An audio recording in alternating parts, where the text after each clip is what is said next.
Hello. Thank you for joining us for this presentation, The Employee-Centric Talent Strategy, Prioritizing Employee Growth in the New World of Work. This program is part of the SHRM webcast series. You can learn about upcoming and on-demand events from our e-newsletters on the webcast homepage at shrm.org/webcast. SHRM thanks Eightfold AI for sponsoring this program and our series of free webcasts for the HR community. Now about today's program.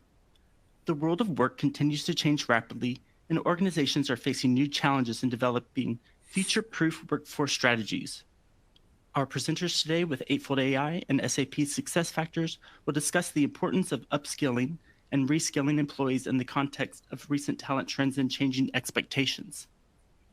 To lead our program, we're pleased to welcome Carly Ackerman with Eightfold AI and Greg Selke with SAP SuccessFactors.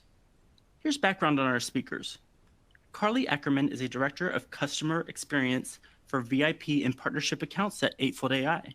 Working closely with pioneering leaders, she has contributed to broad organizational and workforce transformations designed to meet the evolving demands of a disrupted global economy. Ms. Ackerman is a frequent speaker and thought leader on talent trends, workforce transformation, upskilling, and the employee experience. Greg Selke is Vice President and HXM Value Advisor at SAP SuccessFactors. He supports the SAP SuccessFactors North American HR Cloud team, working directly with senior leadership at both current and prospective customers, with the desire to bring competitive advantage solutions to life through innovative strategic thinking. Mr. Selke is a trusted advisor who helps organizations implement sustainable long-term HR cloud platforms with high impact. He's a human resources professional with over 25 years of talent management and HR leadership experience. Mr. Selke has helped drive global HR transformation in M&A environments, professional services organizations, and in the life sciences industry with Roche, Aon Hewitt, and Baker McKenzie.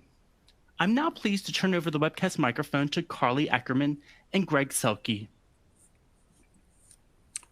Perfect. Thank you, Connor. I appreciate the introduction, the very flattering introduction. So thank you for that. I just want to thank, first of all of you for joining us. We know you're very busy, so thank you for making time in your schedules to join us. I hope you'll find the next 55 minutes or so insightful and learn some things that you can take with you in the future. I'd also very much like to thank SHRM. We've been a longtime partner with SHRM and love it, so thank you for letting us join you. And very much a big thank you to Eightfold for letting us partner with them today. And thrilled to be here. And again, I'll turn it over to Carly to get us rolling and we'll go from there. So glad to be here. Thank you all.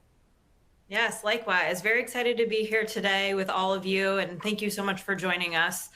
During today's session, we're going to cover the HR meta trends for 2023. And we're going to deep dive into employee experience, emerging technologies, and how these relate to both DEI and B strategy, as well as leadership development.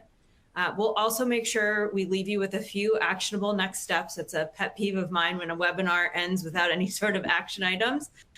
So I want to make sure you have some clear next steps. And we'll dive right into a poll to get everybody warmed up.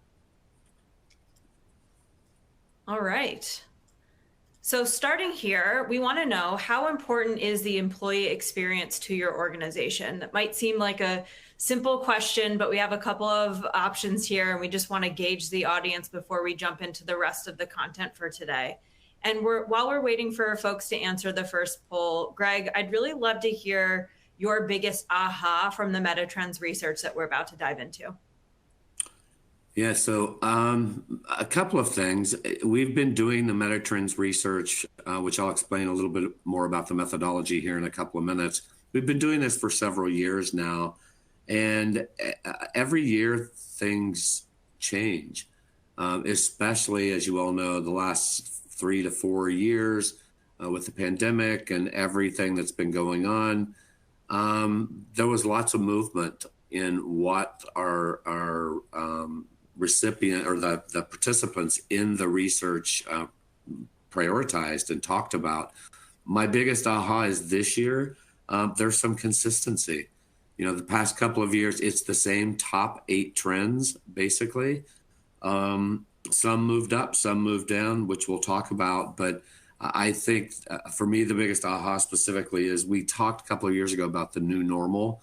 And oh my gosh, what's the new normal going to be? And how's this going to play out over the next few years? I think we're getting closer to the new normal, or maybe we're there. I don't know. That's up to each of us and our companies to decide. But I think consistency and sort of a leveling out of where we are is sort of my big aha, which is not real exciting, but I guess it's sort of reassuring that maybe things are settling down a little bit. Or maybe the new normal is constantly changing and dynamic. So interesting to see how it's evolving. Yes. All right, let's take a look at some of the results that we've got. All right, any reactions to this, Greg? Let me check it out. Very important.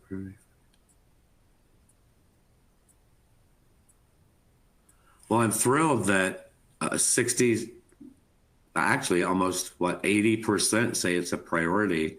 Thrilled that the C-suite, 1 out of 5 considers it a C-suite priority. That's encouraging, because anything that we're going to talk about, without it, as you all know, without it being aligned to the business strategy and having impact on the business, and with buy-in and sponsorship from the top, however you define the top, that's critical to make anything successful and work. So I think these are very encouraging.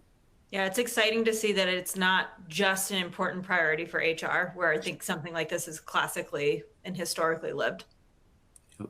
I'm also encouraged that everyone, at least those who responded, we didn't put a category in here that I don't understand what the employee experience is. So I'm thrilled that enough people were able to actually say, I know what this is, or at least enough about it to vote. So that's encouraging as well. Yeah. All right, I think I'm going to hand it to you to start diving into some of the meta trends. Okay. So every year, as I mentioned, SuccessFactors does very extensive research on what's happening in the HR field. And we always prioritize and sort of socialize, if you will, our top 8. So there are 8 of them. We're going to only cover 4 today, the 4 listed here. But there are 4 others. I just want to give you a couple of headlines around. But the bottom line for all 8 of these is it's all about the employee experience, which is why we did the poll question. This has gone from, people call it different things. They always have. I've been in HR 20 years, and it's always been important, but people call it different things. Now, probably maybe more than ever, it is important. It is the foundation of how HR and businesses are organizing what they do with all of their people efforts and strategies. It's not just a trend or a buzzword anymore. And as we go through and explain what's behind some of these trends and our findings, I think you'll see that it's part of all of these. It's no longer a standalone thing that rests with, whoever does your engagement survey or that kind of thing. It's embedded in everything we do across the HR landscape. Employee brand is more important than ever.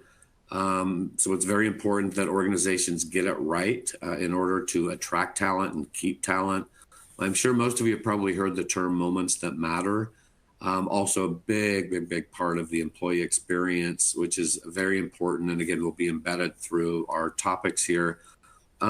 People, there's a million reasons. Sure you've heard the expressions of why people leave organizations. They join organizations, but they leave their boss, or a million other cliches like that. Everyone has individual things that are important to them. It's how you treat them when they have to take care of an older parent, or when they have kids issues, or their own issues, or whatever it is that matters to people. How an organization helps them through that matters big time. And we saw that as much as we possibly could, too much actually, the past 3 or 4 years.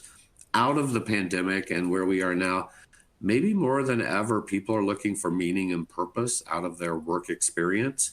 It's very important that organizations figure out how to do that, which includes upskilling, reskilling, helping people grow, creating the right environment to do so, all that good stuff, which we'll talk about. Quiet quitting is in the news, still receiving attention in our research. And we'll come back and talk about that a little bit, but I'll leave it for now. The 4 trends we're not going to cover, and I'll cover this very quickly, just a headline or so.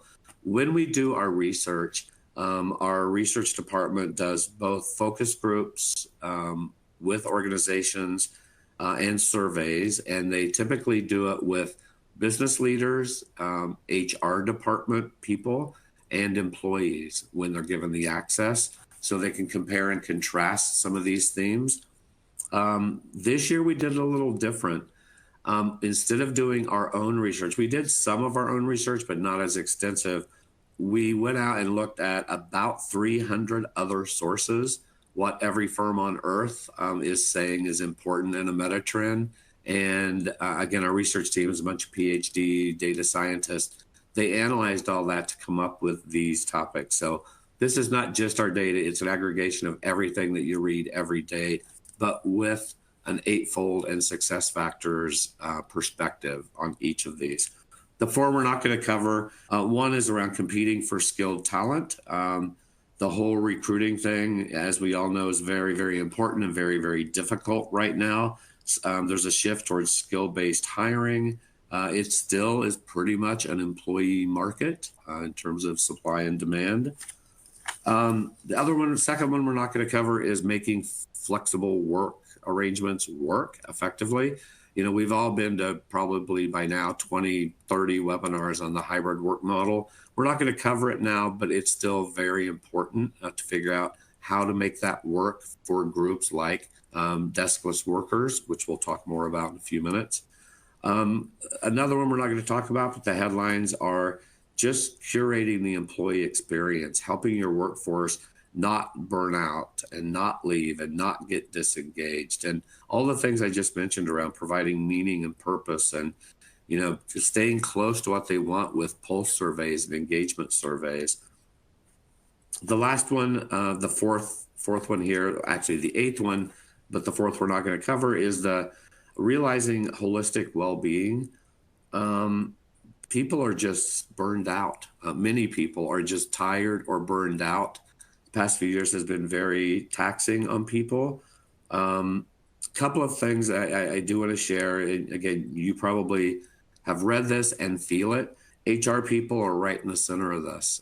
There's lots of research out there that HR folks are more tired and more burned out than any other type of employee in an organization, because we've had a rough couple of years. So if you're feeling that way, hopefully you're getting help from your organization to move forward. The other thing in this space, financial well-being is going to be taken more seriously this year. I just read an article in the paper, 50% of, not in the paper, online actually, 50% of Americans are living paycheck to paycheck. I'll leave it at that. So financial well-being, or financial situations are certainly part of well-being.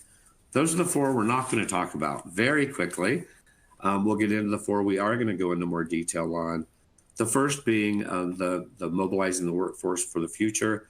This is all about career planning, long-term skill planning, mobility of your workforce internally, experiential learning and coaching.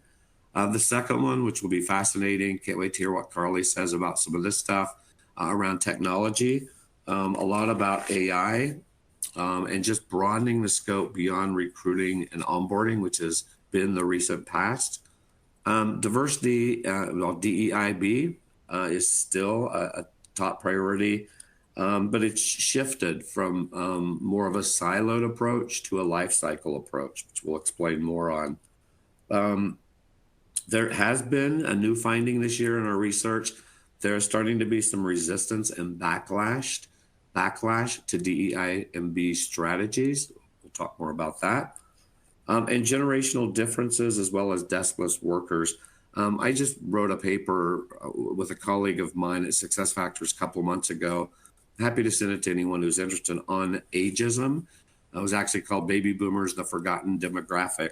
And we did some research, and there were some some very interesting insights. Two of them. One was that of the research that we were able to collect, only 8% of organizations actually include ageism in their diversity strategy, which we thought was sort of shocking, actually. And only 21% offer flex benefits to that group, which again, I thought was sort of shocking.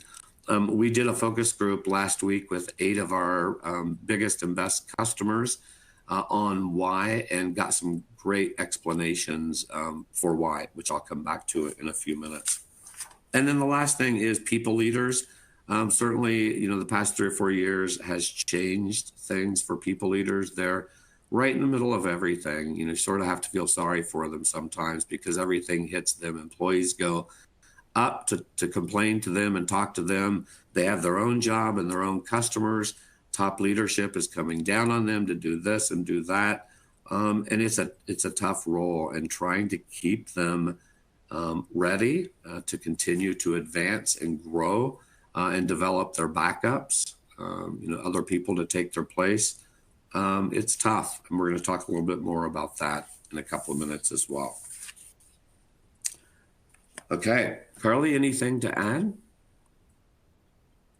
No, equally as excited to get into the details of each of these. All right, you'll see at the top, so here's our first one, Mobilizing the Workforce for the Future. You'll see at the top 2 equals 2. This is not a math course. That's basically explaining that last year we did our research out of the 8 priorities. This was the number 2 priority from the organizations that were involved. It still is number 2. Recruiting is still number 1, by the way. But a few thoughts on this. When we talk about mobilizing the workforce for the future, organizations are developing, in addition to the broad strategic foundational typical career things, it's much more individualized now. Companies are shifting that way so that their employees have more career options, more visibility to career options, more ideas and suggestions, more tailored to the moments that matter and the things that are important to them, and a lot more fluidity in how work is assigned, whether it's project-based or assignment-based, joining dynamic teams, which we'll talk about as well. It's just not your standard, you do the job postings up on the website, and you wait to see if you get it. And then from a succession perspective, everyone's always 3 years out ready for their next job. You still have to have all of that, but there's much more that's necessary now to keep the workforce plugged in and doing what organizations need them to do.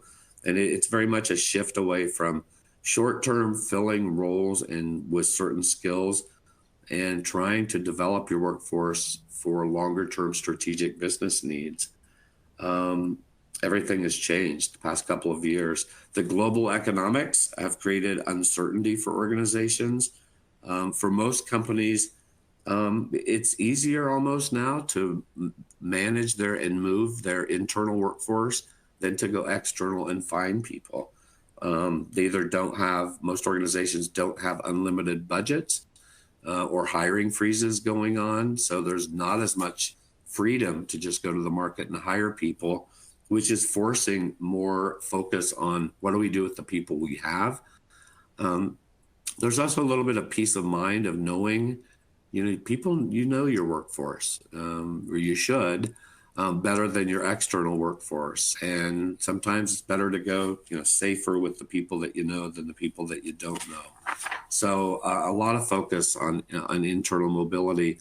A new term that I had not heard until recently was quiet hiring, which is filling skill gaps without adding new full-time employees. It's the internal, filling from within kind of thing. And I think that's going to continue to pick up steam. One final comment on this, and I'll turn it to Carly.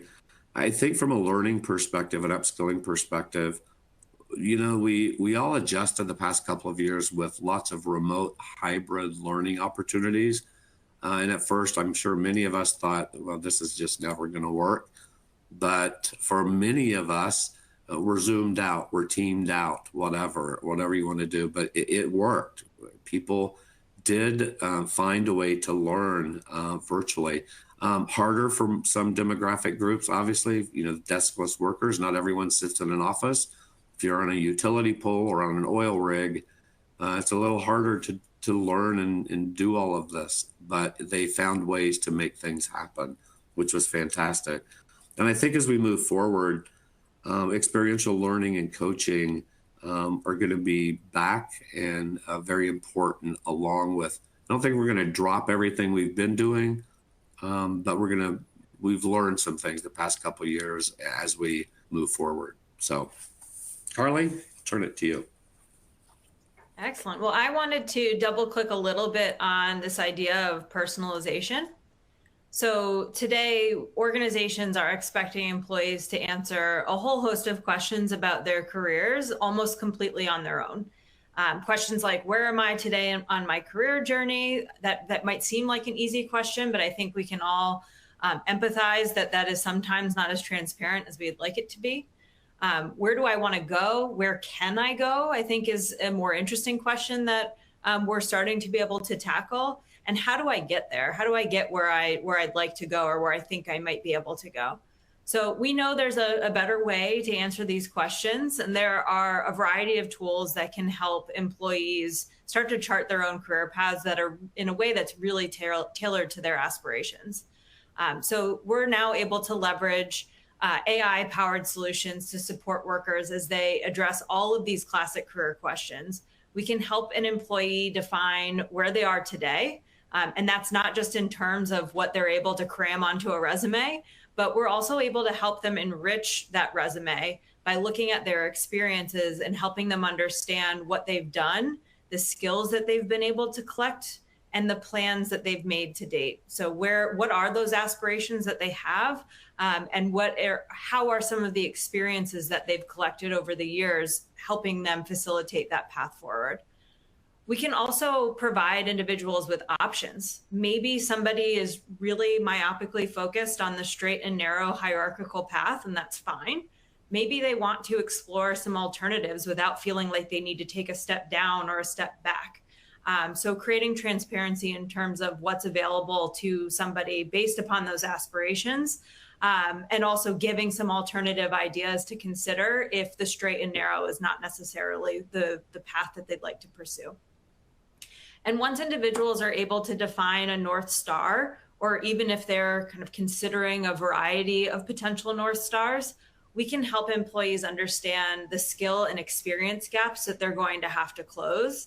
And better yet, we can help them determine what they need to do to actually close those gaps. What types of projects do they maybe want to tap into? What courses should they take, to your point on reskilling and upskilling? Is there any sort of experiential learning that they can do, maybe in the field or with a mentor overseeing the work that they're doing? So there's just a whole host of ways to leverage technology to start connecting the dots for people and create really meaningful experiences within an organization, not forcing people to feel that they need to find these opportunities by searching somewhere outside of the organization. So I think, Greg, you made a great point earlier that employment brand is really more important than ever. And these are the types of things that really contribute to that type of employment brand that's going to instill loyalty within the existing workforce. Anything you want to add there? No, I'm good. Well said. Awesome. I'll turn it back to you. Couple of closing comments on this topic. We'll move to the next one. One thing that we heard in the research was the need for a more comprehensive skills taxonomy. And what that means is it includes, when you think about skills and competencies still are and will always be around probably, but it's expanding to include other things like personal attributes. So a big focus on the whole self and different, working styles. Many of you have probably done Myers-Briggs and a million other assessments that are out there, as well as career aspirations and how that plays out in terms of skill development. And just a rethinking of how organizations organize all of that into a skill-based framework is becoming more and more important. As we know, people leave for a million different reasons. In order to keep people and lower turnover, learning and development can't do it all. You just can't send, we all know this, you can't send people to a course and expect the world to change. It's got to be broader than that and a holistic picture where people feel, they care about me and they're looking out for my career along with me. One of my favorite things, we have a customer that when they hire people, one of their value props in recruiting is, when you join us, and this is after they got the offer, obviously, when you join us, we hope you stay a long time. But if you don't, we can almost promise you, got to leave a little wiggle room, that you will leave with a better portfolio than when you walked through our door. You are going to learn so much and meet new people and grow. And we hope you're here for a long time. But even if you stay 2, 3, 4 years and leave, you're going to be better off by joining us because we have a super strong learning culture and we're going to make that work for you. And that just speaks volumes to people walking through the door that they get it. They care about me. And it's all about the culture that an organization has. You can't just do this stuff in a vacuum. One final comment around who owns employee development and reskilling, upskilling, et cetera. My experience in HR is there was a trend a few years ago that while employees have to own their own development, the organization provided the frameworks, the tools, the courses, the learning, all of that. But really, at the end of the day, HR would try to push it out and say, well, employees have to figure out what they want and go for it. I think that's shifting, and I don't mean that as crass as it sounds. You all get it, though. I think that's shifted given what's happened and given that right now it is more still an employee job market. Organizations have to help own this. Otherwise, we're all going to have a tough time finding people and selling why they should come to you versus other organizations, and certainly a tough time keeping them. So I think it's important for us all to figure out what does that look like. A couple of closing questions to think about for your business. Everything we just talked about, where are your data sources? To manage all the things we just talked about, you have to know who your workforce is, what their skills are, where the gaps are in terms of what you're trying to accomplish as an organization, and what data do you need and how do you use that data to manage everything we just discussed. And then coming back to the employee development thing, the last point here, thinking about what is the organization's role in employee development versus leaving it up to the employee. I think that's all we have. Carly, any final thoughts on this topic before we transition?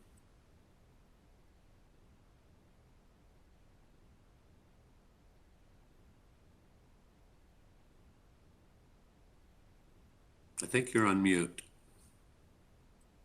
I am on mute. The one that I wanted to just quickly reinforce was the comprehensive skills taxonomy item here. We had mentioned that one of the trends that were not covered is related to skills and the shift towards skills-based transformation. I think part of the reason we didn't include that as one of the deep dives is because it's so central and such a red thread through all of the other trends as well that we're speaking to today. Yep. Cool. All right. Topic number 2, adopting emerging technologies with purpose. Last year in our research, this was the third priority, and it's still very, very, very important. You can see some of a couple of bullets here explaining what this is. We're going to focus on a couple of different things. Artificial intelligence, machine learning, it is continuing to get traction with HR, as is global legislation related to this. I think right now, rightly so, HR and businesses are sort of critical and cautious about how they're using or planning to use this. One of the things we learned, and I love this, I heard a presentation from the SuccessFactors research team a couple weeks ago. One of the things that's very important, besides the obvious, mitigating bias and some of the very legal things, a new focus is explainability. And I love the term. And basically, it's, if you're going to do this in your organization, you better be able to explain to everyone, your general counsel group, certainly your employees, your customers, anyone else. What are you doing? Why are you doing it? What are you doing with what you're learning from it? And be able to explain all that in a transparent, honest way. One of the things we also learned in our research is, from an employee perspective, employees are, again, there are variations. I always hate throwing out generalizations, because we all know it's not that simple. But in general, most employees and groups, demographics in a workforce, are okay with AI in their organization for basic tasks, asking HR questions and getting answers, putting in requests for a training course, or having training courses suggested to them.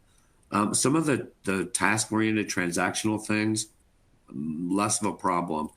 The problems start rising when we start doing evaluative kind of things. So you're going to let AI evaluate my performance or assess my skills or my competence. All of a sudden, people are a little more apprehensive there. And again, not that that's not a good usage of AI. It certainly is a great use case and will be more in the future. But again, it comes back to the explainability, being able to explain to people that, no, AI is not going to determine your performance review rating, but it could influence the performance process and suggest some pretty cool things for you as you think about your future career, et cetera. And this is not just in, I think we all started using this a little bit in the recruiting area and onboarding and talent acquisition. And it's now expanding pretty quickly across talent management and other areas of HR. Carly, comments? I think what's most interesting is, I think about a year ago, we may have had a similar conversation, and the extent to which organizations were prepared to adopt AI and ML was very different. So just seeing organizations on this very steep exponential curve of not only interest in, but readiness to adopt these types of technologies, it's been a really interesting journey to watch, especially as somebody who works in the AI machine learning space. So I think we're ready for our next poll. All right, so we're going to ask folks to respond. How or has your organization adopted AI to support HR transformation? And really, it can run the gamut in terms of how you may have adopted it. So we'll give folks a couple minutes to respond. Good. And Carly, while people are doing that, can you share a couple of examples, or an example or two of organizations that you've seen that are leveraging the technology we're talking about to retain top talent? Yeah, I certainly have a lot of stories. The one that comes to mind immediately is an organization that has started to implement the building blocks of what I would consider a world-class an employee experience. So instead of this organization, it happens to be a top 10 financial services company. And like many organizations, like many of you who are on the line now, I'm sure, have been experiencing, they were struggling to find technical talent. It's oftentimes just hard for big banks to find tech talent, because the work is not considered as cool and interesting as if you're working in the tech industry directly. So instead of just completely overhauling its recruiting efforts, along the vein of what we've been sharing thus far, this organization decided to structure its talent transformation completely around enabling internal mobility.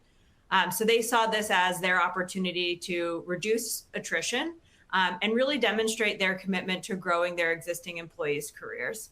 So leaders at this organization introduced AI to match employees with the right internal opportunities, and they were able to give them the tools they needed to understand their options and what they needed to actually do, or things they needed to accomplish to successfully make those internal moves. What's most interesting is that these leaders were also able to kind of share the love, so to speak, and give their business leaders access to data that would actually help them better understand their current employees. I know you mentioned this before, we expect leaders to understand their workforce. When you start to chip away at it, I think it's a very difficult exam question to answer is, what are the skills of my workforce? So they were able to provide this type of insight to their business leaders so they could start to more proactively plan against their workforce needs. So I'm excited to see more of these types of stories where organizations are starting to shift that paradigm from looking outside to looking inside to fill skill gaps and retain top talent. So with that, let's take a look at the results. A little bit more consolidated here in terms of the responses. So most folks saying that we haven't started exploring just yet AI. Interesting to see that I think that I've asked this question a couple of times on webinars. The number of folks who understand the value prop but haven't made investments yet continues to tick up, which to me is exciting to know that it's no longer a question mark of whether or not this is something that we would consider investing in. It's we're proactively trying to understand the value prop, and we're proactively trying to understand how it might help improve outcomes for us as a business. Any reactions from you, Greg? This is about what I would have expected at this point. It seems very, very typical and normal from what I see from our customers. So, yeah. Excellent. All right. So a couple of very quick closing comments on this topic before we move to the next one. Some takeaways hopefully are, please, as you think about this topic, probably think about adopting stricter standards of what's required in this space just to stay safe and get good adoption with your employees. Please figure out how to be transparent, the whole explainability concept of why, how, what are you going to do with the information. Please remember tasks versus, evaluative things. One is a little more tricky than the other, obviously. And bring it back to the employee experience. Think about, we're all people too. How do you feel about AI? And I hate to use this word, but being used on you, with you, whatever. But think about it. How would you feel if you were in your employee's shoes? And you are, because you're an employee of your organization as well. There's lots of change continuing to happen in this space. Chat, GPT, lots of different things are coming on the market. So the use cases for how to integrate all of the things we talked about, it's very important to figure out what are you going to do with this and why. And then finally, our research has shown that there can be burnout with this. Think about some of the times that you've been exposed to this technology. Shorter periods of time are probably better versus long drawn out processes that use any of the things we've just talked about. And then finally, a couple of things to think about. How are you taking into account what your employees are thinking about this topic, their attitudes, their preferences, their comfort level? And then how are you going to assess the benefits and the risks of anything you do in this space? So stay tuned. This is an exciting topic and will not go away, nor should it. So, okay. Moving to, I know we only have 20 minutes left and we've got to have some Q&A time. So I will cover, Carly, fairly quickly a few high-level thoughts on DEIB. It's interesting, this dropped on our survey prioritization this year from 4th last year to 6th. When we looked at the comments from the focus groups and the survey comments, it's not that it's less important, it's viewed differently this year. Where in the past it was, the diversity COE or that silo within HR. And now It's really being spread across all people-related processes and practices in businesses, sort of a life cycle approach around pipelines and certainly recruiting and retention and different workforce segments. Two new areas that popped up this year, two identity attributes, as we call them. The first is the whole deskless worker. There's been a lot of focus on, diversity strategies for people who work in offices. But what about if you're, in a retail store, or some of the examples I mentioned earlier? What does DEI and B mean to those employees? Is it different? And I think there's a lot of work that needs to be done to understand what this means and how it's important to other kinds of people in your workforce. Another renewed focus is on generational differences, as I mentioned earlier. Baby boomers are a big part of the workforce. People are thinking about retiring. Most organizations have at least 4, if not 5 generations in their workforce. Think about that. That's a little bizarre. How do you motivate an 18-year-old versus a 68-year-old? Some things are similar, some things are not similar at all. And that's a big challenge. One of our takeaways from the research is that there is more this year than last year, resistance and backlash to diversity efforts in organizations. And the main reasons, based on, again, the comments from folks, the people who are a little resentful either are insecure about what's happening. They don't think it's necessary, that enough has already been done in the diversity space, or they feel like they're not getting their fair share. And our recommendation is leading organizations, instead of running from this, will address it head on. I'm very proud to say, and again, this is one example, so don't want to go down a rabbit hole, but SAP last year, and I was part of it, did a series of focus groups with Caucasian white males in their 50s and 60s at a manager level, and really got into this with them on why it's, again, not that these folks were against diversity, but it was more educational related. We just wanted to have real dialogue on what they were thinking about, the strategies at SAP, which has won numerous awards for diversity, and wanted to be real with people that typically have more of a resistance. And it was wildly successful. And again, we sent, I think, 200 or 300 white 50, 60-year-old managers who are men out back into the workforce with a total different perspective that helped champion all of our other diversity efforts. So, Carly, turn it back to you. Awesome. Well, we are moving right along to our next poll. So, very simple one. Does your organization have a DEI-B strategy?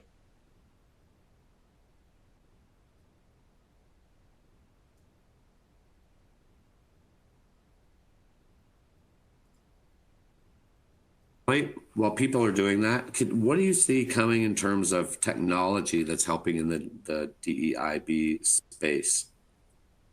Yeah, I think there's, as I mentioned before, there's been such a huge focus on skills, and that's in large part because focusing on skills unlocks the potential of skills-based talent processes that remove barriers for opportunity based on things like title, degree, tenure, those historical pedigree types of backgrounds that we look for in people. So when you actually kind of strip that all away and look at the skills, you're able to look at skill adjacencies and where individuals might have some learnability in a new space, maybe a space that's not expressed explicitly on their resume, for example. And this allows organizations to expand the potential pool of talent that they consider. And it also expands the potential career paths for the individuals who are kind of engaging with a skills-based talent strategy.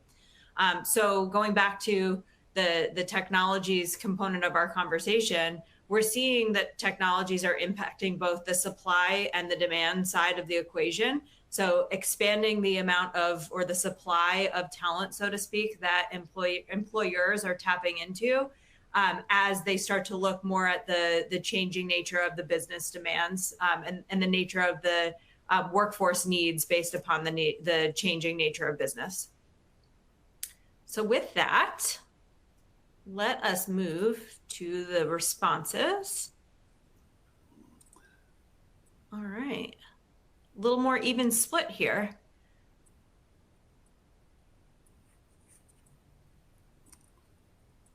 It's interesting to me, and this is an interesting topic. I'm not surprised again by the results. Depends on what kind of organization you're in. If you're public versus private, if you're this versus that, if you're big versus small, what industry you're in. There are lots of different factors on how strategic and formalized a DEIB strategy can be, should be, all that good stuff. So I'm not surprised on this. And again, this is an interesting topic in that it's got to work for each of your organizations. It's going to look different from firm to firm, and that's okay as long as it's all legal and all that good stuff. Absolutely. So, Carly, back to you. Yeah, of course. Well, I don't want to kind of sound crass about this, but DEIB is profitable. So an organization's commitment to diversity can really pave the way forward for higher profits, competitive advantages, improved innovation. We've seen some data around that, and just in general, sustained long-term growth. So you can see here we're sharing some data coming from a recent Eightfold analysis using proprietary data. And in that analysis, Eightfold found that 4 of the top 5 revenue-generating U.S. companies maintained higher levels of racial diversity from 2019 to 2022 when we compared them to their industry benchmarks. And we've also seen similar outcomes from McKinsey studies. McKinsey found that organizations in the top 25% for racial and ethnic diversity are 35% more likely to have financial returns above their respective national industry medians. And they also found that companies in the top quartile for gender diversity are 15% more likely to have financial returns above their respective median industry medians. So the bottom line here is that the more DEI&B principles that are incorporated into an organization's culture, the better the financial returns are going to be through performance, as I mentioned, innovation, and then just in general employee engagement when folks feel like they are included and belong within an organization. And just a little bit more data before we wrap up this particular topic. We know that keeping an eye on DEI&B and investing in those efforts consistently is a long-term payoff, right? This is something that's not going to happen overnight, but when you really invest in it consistently, you'll see results over time. We're sharing here just a few more key data points from another study from Eightfold. In this study, we used diversity and employee retention data from 31 Fortune 500 companies. And in that, we found 2 key facts. Increasing the share of Black or Hispanic employees by 10% can increase employee retention at a rate of 4.4%. And similarly, increasing the percentage of women in the workforce by 10% can increase the retention rate by 1.4%. So real tangible outcomes when it comes to having a focus on both racial, ethnic, and gender diversity. We've seen this reinforced by some other studies, for example, Great Places to Work. They were able to show that when employees believe that everyone at the workplace is treated fairly, they're 5.4 times more likely to want to work at that organization for a longer time. So going back to that theme of loyalty.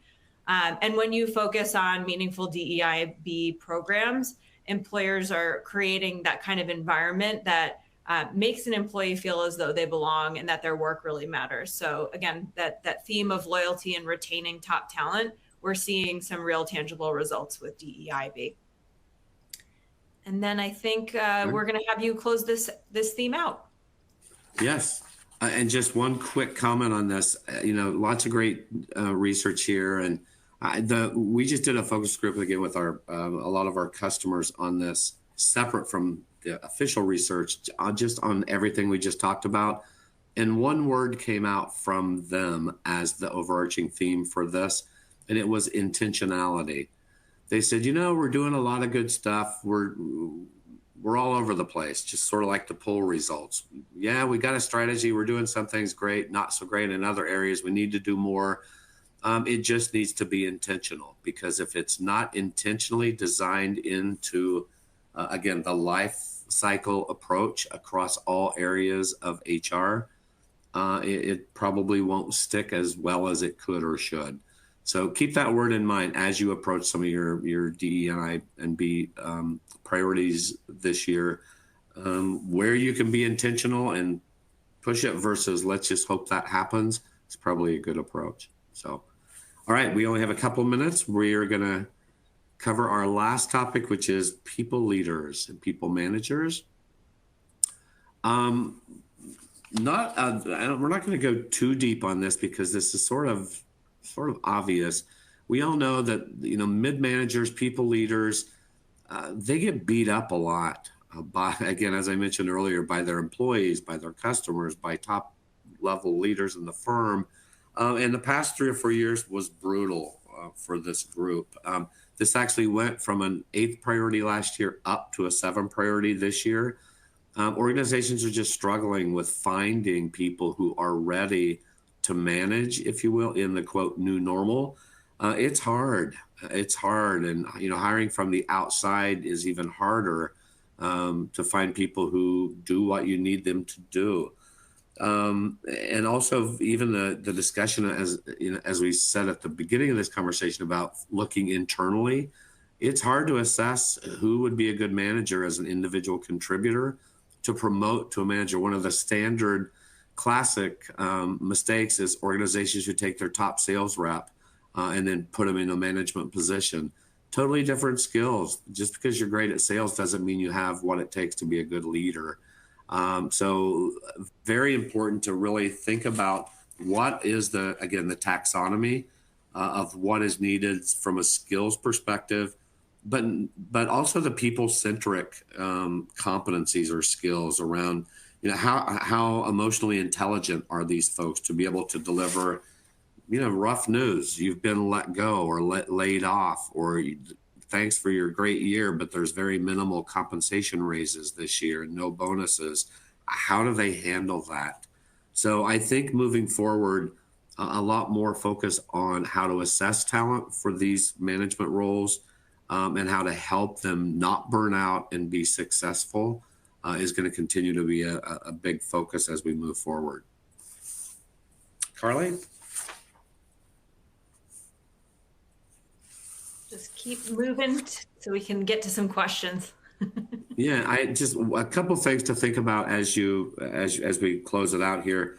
Think about how are you currently assessing managerial readiness and individual contributors for these roles, and what's how's the changing role of leadership evolving, given the changing notion of your business?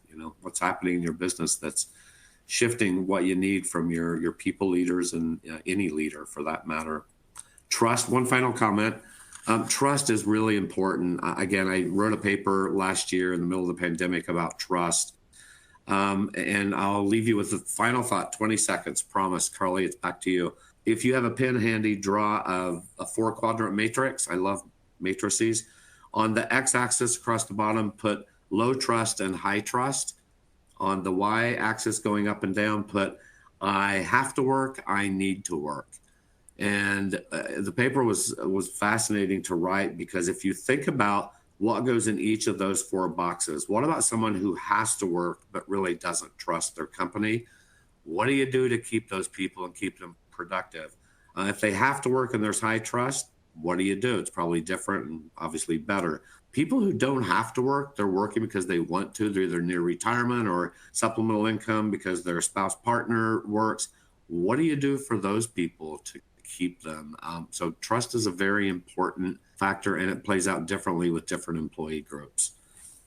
And I'll turn it back to you, Carly. All right. Last poll of the day. Which of the HR meta trends will be most important to your organization's success in 2023? You don't have to limit it to I guess you do have to limit it to the 4 that we covered today. Maybe choose I'm not sure if you think it's one of the other 4 that we didn't cover. But Greg, I'd love to hear from your perspective, maybe based on the 4 we covered today, which one you think might be most important for you.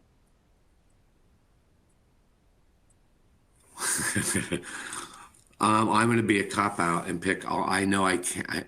I'm not pushing the button, so I'm going to cheat and do this. I'm going to pick all 4 of that we just talked about for different reasons. I mean, you can't do anything without people. I mean, most companies can, unless you're in an odd industry. You got to have people, which is all about A. So you got to find ways to make that a top priority and get people and keep people. Given the world we live in, you have to have state-of-the-art technology to stay up with things. Otherwise, your competitors are going to beat you to it, and your customers are going to expect it. So you have to do that. You have to do diversity. And again, this is not just a nice to have, it's a have to have, given the complexities of businesses and the society that we live in. Everyone has to feel included and valued and respected, and that's a challenge. And then obviously leaders lead us. So if you don't have the right leaders, it's going to be hard to do the other 3 and any of the other 4 that we didn't talk about. So my vote is all of them to cop out. I agree with you, obviously, that all 4 are certainly going to be incredibly important. I think as a people leader, as a manager, which is one of the demographics that we covered, preparing people leaders for today and tomorrow, I think, is so critical. Leadership at all levels, right, is super important. And I think the importance of middle managers is understated. We certainly need those folks to stick around and to not burn out on the various issues and whatnot that they're dealing with on a day-to-day basis. That's not necessarily their singular focus. The other obvious one for me is adopting emerging technologies. Of course. Me too. Well, let's look. All right. Looks like a lot of people agree with me. I love to see that. And then following the people leaders initiative would be mobilizing the workforce for the future. So it seems like we have some like-minded folks on the call today. Yep. I've been trying to answer a couple of questions through the chat as we've been moving through. So if we didn't get to your question today, we'll share our LinkedIn information at the end of this session, so you can feel free to reach out to us. There was one more slide that I just quickly wanted to voice over if we have a moment, before we move to like the actual closing. This slide, can't get into the details of it now, but I'd mentioned at the beginning of the call, wanted to make sure folks had some actionable next steps. So you'll be able to download the PDF of this session, and you'll be able to revisit these next steps for getting started. But I apologize. We can go for it with the closing ceremonies. That's it from my perspective. Thank you. Connor, back to you. Thank you very much. I hope you found value in this. And if you have questions, as Carly said, I think you have our LinkedIn profiles and our contact information. Please feel free to reach out if you want to talk more about anything we covered. So thank you. Hope that was helpful. Thank you. This webcast is sponsored by Eightfold AI. Eightfold AI delivers the talent intelligence platform, the most effective way for companies to retain top performers, upskill and reskill the workforce, recruit top talent efficiently, and reach diversity goals. Eightfold AI's deep learning artificial intelligence platform empowers enterprises to turn talent management into a competitive advantage. For more information, visit www.eightfold.ai. Before we sign off, we want to thank Carly Ackerman with Eightfold AI and Greg Selke with SAP SuccessFactors for the information they provided today. And we also want to thank everyone tuning in for being with us and for choosing SHRM for HR Webcast.